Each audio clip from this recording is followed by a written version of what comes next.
Hi friends, అందరికీ నా హృదయపూర్వక నమస్సుమాంజలులు. రోండా బర్న్స్ శక్తి బుక్ నుండి 24వ భాగం.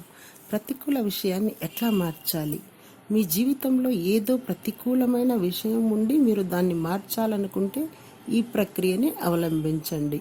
మీరు కోరుకుంటున్న మార్పు వచ్చేసినట్లు ఊహించండి, అనుభూతించండి.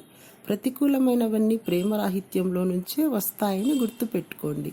అందుచేత ఆ ప్రతికూల విషయానికి వ్యతిరేకమైన ఊహలు చేయండి.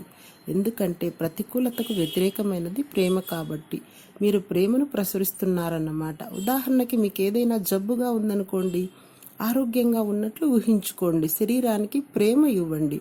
ప్రతికూల పరిస్థితులను మార్చేందుకు మీరు సృజన ప్రక్రియను అవలంబిస్తున్నారనుకోండి, మీరు ఆ ప్రతికూలతని అనుకూలత కింద మార్చక్కర్లేదు.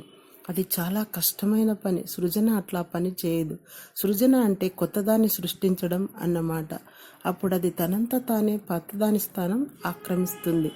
మీరు మార్చవలసిన దాని గురించి ఆలోచించక్కర్లేదు. మీకు కావలసిన దాని మీద దృష్టి పెట్టండి. దాన్ని ప్రేమించండి.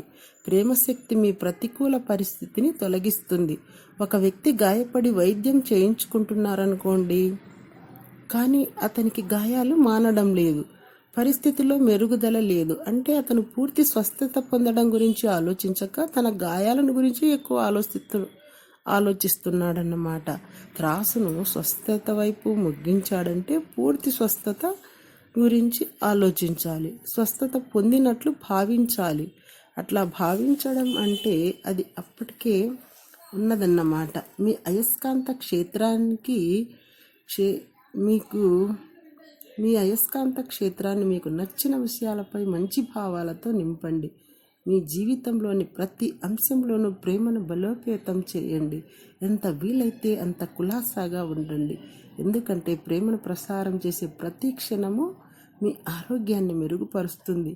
మీ భావనలే మీ భగవంతుడు. Thank you.